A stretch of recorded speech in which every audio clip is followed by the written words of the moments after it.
Well, Chris and Madison panel members agreed today the risk of the vaccine the benefits of the vaccine, far outweigh the risk. And tonight, that's paving the path to millions of new young Americans being eligible for that vaccine.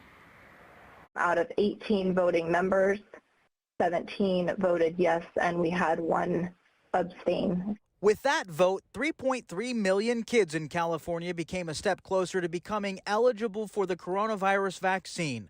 While children are far less likely to get severely sick with the virus, FDA panelists decided to give parents like Matt Lankera of Curtis Park the choice to protect their kids. We are going to make the first appointment available to get our kids vaccinated. Father to a 7- and 9-year-old, he wants his kids vaccinated for their protection and to help extinguish this virus so that people who aren't as fortunate and aren't as protected don't have to live worrying about it.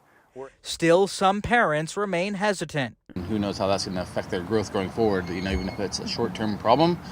I don't necessarily want to make my kids a guinea pig. For kids ages 5 to 11 in the United States, there have been more than 8,300 reported hospitalizations, with 1/3 requiring ICU and nearly 100 deaths. Pfizer's clinical trials found that the vaccine was 91% effective in preventing symptomatic disease and were proven safe. ABC 10's medical expert Dr. Pyle Coley says Tuesday's decision could mean a rollout that makes the holiday season safer. They are critical to us helping to fight this pandemic. And so even if they themselves don't get very sick from COVID, they are helping us to stop the spread of the infection to get our lives back to normal.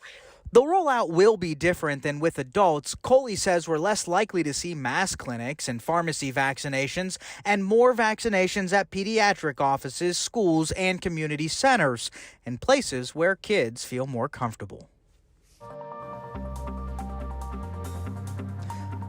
Now back out here live in Roseville, panelists stress they aren't supporting a vaccine mandate for young kids, and this isn't the final step to emergency authorization. Both the FDA and CDC will both need to put their rubber stamps of approval on that before it actually gets passed and through.